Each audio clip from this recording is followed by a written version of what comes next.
pada saat ini saya akan membahas tentang salah satu tokoh filsafat yang terkenal, yaitu Aristoteles. Aristoteles sangat terkenal dalam dunia pendidikan sebagai bapak ilmu pengetahuan. Aristoteles yang adalah filsuf dari Yunani, lahir pada tahun 384 sebelum Masehi di Stagira, Makedonia.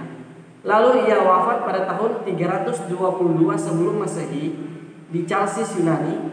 Pada saat itu ia berumur 62 tahun. Cerita singkat dari